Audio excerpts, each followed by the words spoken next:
Une petite ville paisible d'Australie. Un déjeuner dominical en apparence parfait. Une cuisinière souriante qui sert un plat gastronomique à sa belle famille. Et puis, le silence. Quelques heures plus tard, les invités, tordus de douleur, s'effondrent les uns après les autres, terrassés par un mal invisible et foudroyant. Ce n'est pas une simple indigestion.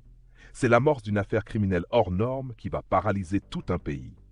Un venin silencieux s'est invité à la table, et sous les dorures d'une pâte feuilletée se cache peut-être l'un des crimes les plus froids et méthodiques de ces dernières années.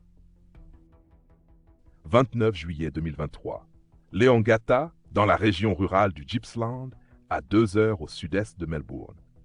La brume d'hiver enveloppe les collines verdoyantes de cette petite communauté pastorale où tout le monde se connaît, où les portes restent déverrouillées et où la vie s'écoule sans bruit. C'est dans ce cadre bucolique qu'un repas de famille s'organise au domicile d'Erin Patterson, une femme de 48 ans. Autour de la table sont rassemblés Gail Patterson, 70 ans, et son mari Don, 70 ans également. Deux figures immensément respectées et appréciées de la région. À leur côté se trouve la sœur jumelle de Gail, Heather Wilkinson, 66 ans, et son époux Ian, 68 ans, pasteur de l'église baptiste locale de Korumburra. Le plat principal est un classique de la gastronomie, un beef Wellington. Un tendre filet de bœuf enveloppé d'une duxelle de champignons scellée dans une pâte feuilletée dorée au four. L'ambiance est chaleureuse, les rires résonnent dans la maison. Rien, absolument rien, ne laisse présager le cauchemar qui couve sous cette croûte dorée. Dans la nuit du 29 au 30 juillet, le piège se referme. Les 4 invités sont pris de crampes abdominales intenses, de nausées violentes, des vomissements ininterrompus et de diarrhées sévères. Au départ, tous pensent à une intoxication alimentaire, une simple gastro-entérite particulièrement agressive. Mais au fil des heures, leur état ne s'améliore pas. Il empire de manière terrifiante. Le 30 puis le 31 juillet, les 4 convives sont admis à l'hôpital avant d'être rapidement transférés vers les grands établissements de Melbourne. Très vite, le personnel médical réalise que les symptômes dépassent de loin une banale intoxication alimentaire. Les analyses révèlent une atteinte hépatique sévère. Les toxines présentes dans leur organisme sont en train de détruire progressivement leurs organes vitaux. Face à la gravité de la situation, les médecins sollicitent des spécialistes en toxicologie et des équipes de transplantation hépatique. Une hypothèse terrifiante commence alors à émerger. Les patients pourraient avoir ingéré l'un des champignons les plus mortels au monde, l'Amanite phalloide, surnommé Death Cap en anglais. Pour les médecins, une question demeure. Comment 4 membres d'une même famille ont-ils pu être exposés au même moment à un poison aussi redoutable? À cet instant, personne ne le sait encore. Mais ce déjeuner familial va devenir l'une des affaires criminelles les plus médiatisées de l'histoire récente de l'Australie. À l'hôpital d'Austin à Melbourne, le service de toxicologie fonctionne à plein régime. Les bilans sanguins des 4 patients révèlent un carnage interne. Leurs foies s'éteignent à une vitesse dramatique. Leurs reins flanchent.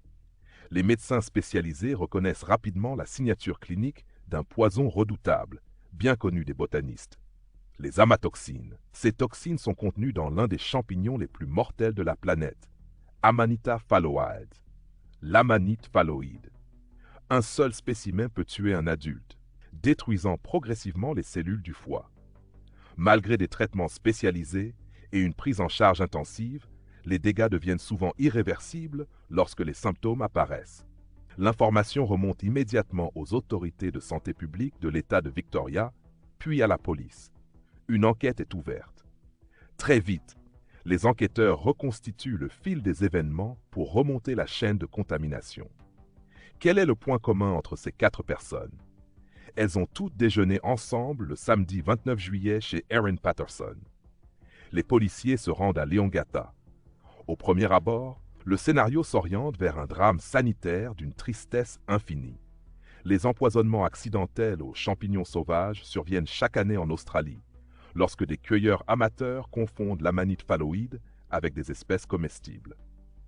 Erin Patterson est interrogée comme simple témoin. Elle apparaît effondrée, sous le choc, submergée par la culpabilité et le chagrin. Elle confirme avoir préparé ce repas pour ses beaux-parents et les proches de la famille. Elle explique avoir utilisé un mélange de champignons achetés dans une grande surface de la région, ainsi que des champignons séchés acquis plusieurs mois auparavant dans une épicerie asiatique de Melbourne. Elle affirme avoir elle-même consommé le plat et évoque des symptômes digestifs plus légers qu'elle attribue à la même intoxication. Ses deux enfants, également présents dans la maison ce jour-là, n'ont quant à eux pas touché au beef Wellington. Ils auraient mangé un restant de plat de la veille. Tout semble alors pointer vers une tragédie domestique involontaire, une simple erreur dans le choix des champignons ou une contamination accidentelle. Mais à mesure que les premiers bulletins médicaux tombent de l'hôpital, la mort s'invite dans le dossier. Le 4 août, après plusieurs jours d'agonie, Heather Wilkinson s'éteint. Elle a 66 ans. Le 5 août, Gail Patterson succombe à son tour. Le 5 août également, Dawn Patterson décède. 3 morts en l'espace de 2 jours. Ian Wilkinson, le pasteur, est le seul survivant. Son état est critique. Après plusieurs jours de lutte contre une défaillance hépatique majeure, il subit une greffe du foie qui lui sauvera finalement la vie. Une paisible bourgade rurale vient de perdre 3 de ses figures les plus appréciées. Et dans l'ombre de la petite cuisine de Leongatha, la théorie de l'accident commence doucement à vaciller. Alors que la communauté de Leongatha pleure la disparition de 3 de ses habitants les plus respectés, les enquêteurs de la brigade criminelle de l'État de Victoria poursuivent leur travail avec méthode. À ce stade, rien ne permet encore d'affirmer qu'il s'agit d'un acte volontaire. L'hypothèse privilégiée reste celle d'une intoxication accidentelle aux champignons. Toute l'attention se porte alors sur un élément essentiel, l'origine des champignons. Lors de son audition, Erin Patterson explique avoir préparé son beef Wellington avec un mélange de champignons frais achetés dans un supermarché local, ainsi que des champignons séchés achetés plusieurs mois auparavant dans une épicerie asiatique de Mount Waverley, dans la banlieue de Melbourne. Les enquêteurs prennent cette déclaration très au sérieux. Les autorités sanitaires inspectent les commerces concernés. Les stocks sont analysés. Les fournisseurs sont contactés. Les registres de distribution sont épluchés. Si un lot contaminé a été mis en vente, d'autres consommateurs devraient logiquement avoir été intoxiqués. Mais les jours passent et rien. Aucun autre malade, aucun rappel sanitaire, aucun signalement similaire dans tout l'État de Victoria. Cette absence totale d'autres victimes intrigue les enquêteurs. Si les champignons provenaient réellement du commerce, comment expliquer qu'une seule famille ait été touchée? Le doute commence lentement à s'installer. Pendant ce temps, Erin Patterson multiplie les déclarations devant les médias. En larmes, elle affirme être anéantie par ce drame. Elle répète qu'elle aimait profondément ses beaux-parents et qu'elle ne comprend pas ce qui a pu se produire.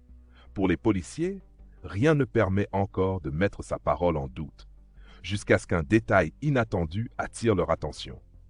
Quelques jours seulement après le déjeuner, alors que les victimes luttaient encore pour leur survie à l'hôpital, Erin Patterson s'est rendue discrètement à la décharge de Coonawarra. Les enquêteurs découvrent qu'elle y a abandonné un appareil bien particulier, un déshydrateur alimentaire. À première vue, le geste peut sembler anodin.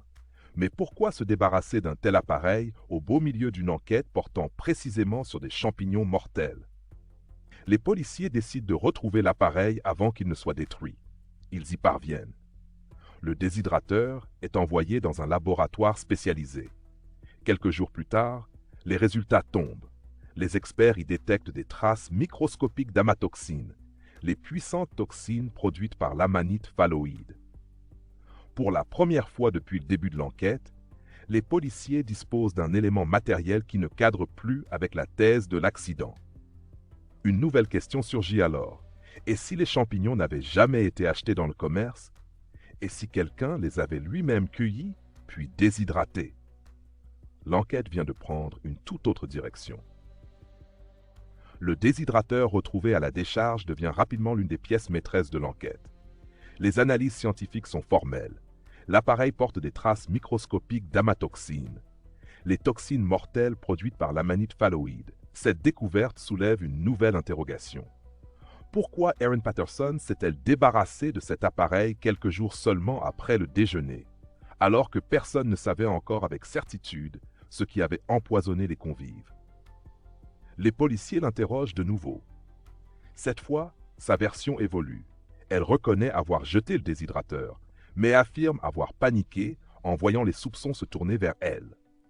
Selon ses explications, elle craignait que cet appareil soit interprété comme une preuve de culpabilité, alors qu'il n'aurait servi qu'à préparer des aliments ordinaires. Les enquêteurs prennent note. Mais un autre détail attire bientôt leur attention. Erin Patterson affirme avoir mangé le même repas que ses invités. Pourtant, contrairement aux 4 convives, elle ne développe jamais l'atteinte hépatique massive caractéristique d'un empoisonnement sévère à l'amanite phalloïde. Les médecins ne peuvent pas en tirer une conclusion définitive. La quantité de toxines ingérées peut varier d'une personne à l'autre. Néanmoins, cette différence intrigue les enquêteurs. Puis un nouveau détail refait surface. Les 2 enfants d'Erin étaient présents dans la maison ce jour-là. Eux aussi auraient pu partager le repas. Pourtant, ils n'ont pas mangé le beef Wellington. Selon Erin Patterson, ils ont consommé des restes préparés la veille. L'explication paraît plausible. Mais, une fois encore, elle contribue à isoler les 4 victimes, et uniquement les 4 victimes. Pris séparément, aucun de ces éléments ne constitue une preuve. Mais mis bout à bout, ils commencent à dessiner une image de plus en plus troublante. Pour les enquêteurs, l'hypothèse du simple accident s'éloigne un peu plus chaque jour. Alors que les analyses scientifiques se poursuivent, les enquêteurs s'intéressent désormais aux relations familiales d'Erin Patterson. Ils découvrent une séparation difficile avec son ex-mari, Simon Patterson. Bien que divorcés, les 2 anciens époux continuaient d'entretenir des rapports parfois cordiaux, parfois extrêmement tendus. En retraçant les échanges entre les membres de la famille, les policiers apprennent un détail étonnant. Le déjeuner du 29 juillet n'avait pas été organisé par hasard. Erin avait invité Simon à venir partager le repas avec ses parents. Mais au dernier moment, celui-ci avait décliné l'invitation, invoquant un empêchement. Cette absence lui a probablement sauvé la vie. Au fil des auditions, Simon évoque également plusieurs épisodes survenus les années précédentes.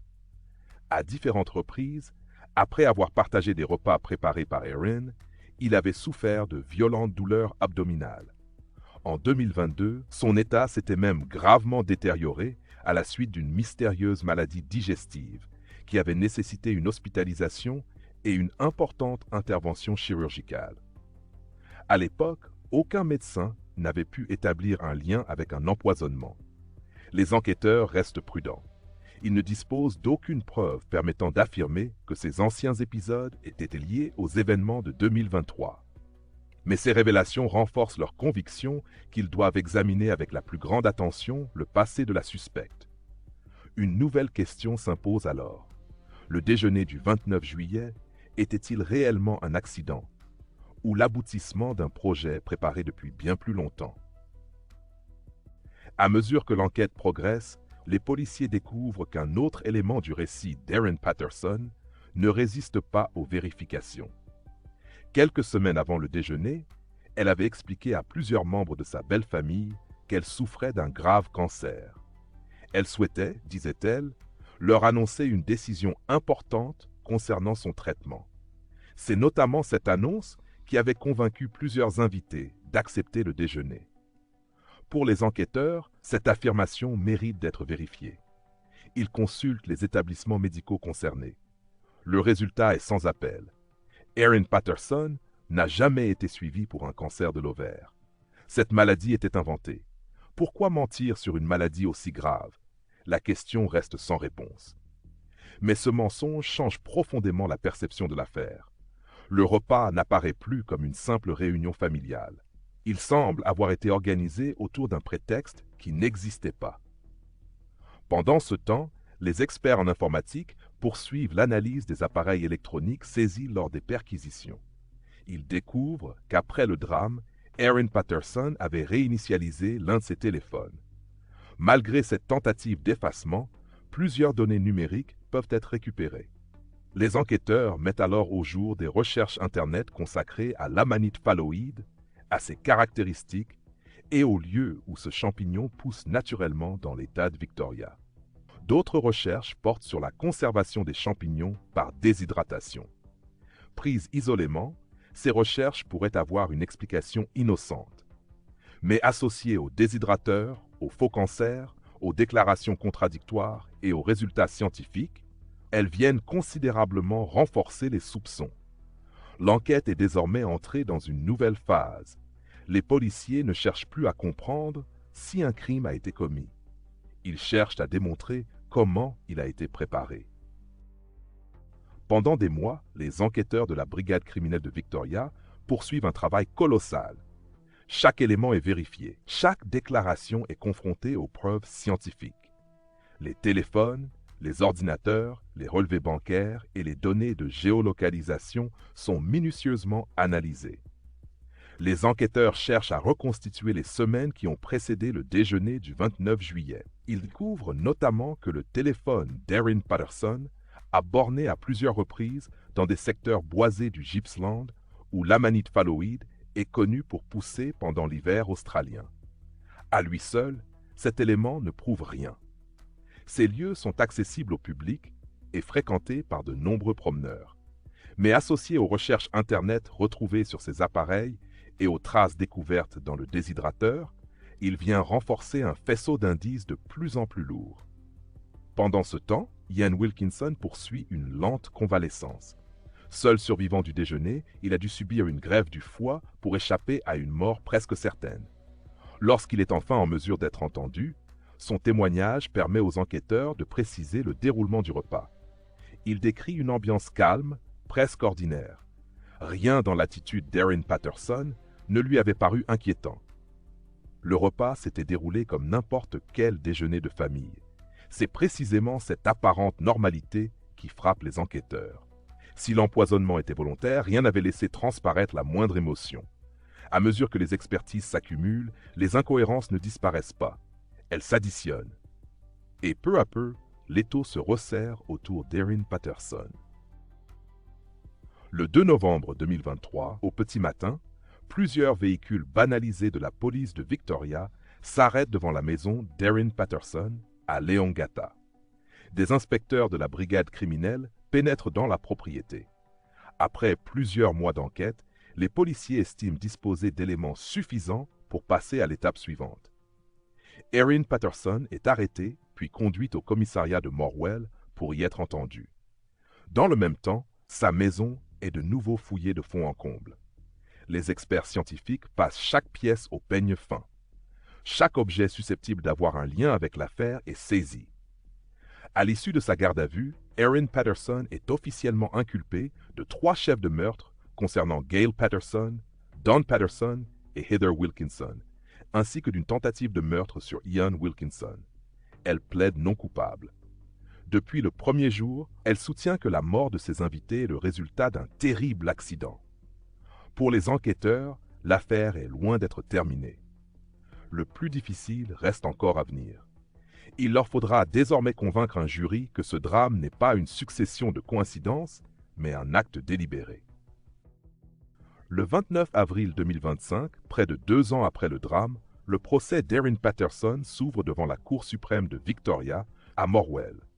Pendant plus de 2 mois, l'Australie tout entière retient son souffle. Des journalistes venus du monde entier assistent aux audiences. L'accusation présente au jury un dossier entièrement fondé sur un faisceau d'indices. Aucun témoin n'a vu Erin Patterson cueillir des amanites phalloïdes. Aucune caméra ne la filme en train de préparer des portions empoisonnées. Il n'existe pas d'aveu. Mais, pour les procureurs, l'accumulation des éléments est accablante. Le faux cancer annoncé à sa belle famille. Le déshydrateur jeté à la décharge quelques jours après le repas. Les traces d'amatoxine retrouvées dans cet appareil. Les recherches Internet consacrées aux amanites phalloïdes. Les données de géolocalisation. Les différentes versions données aux enquêteurs.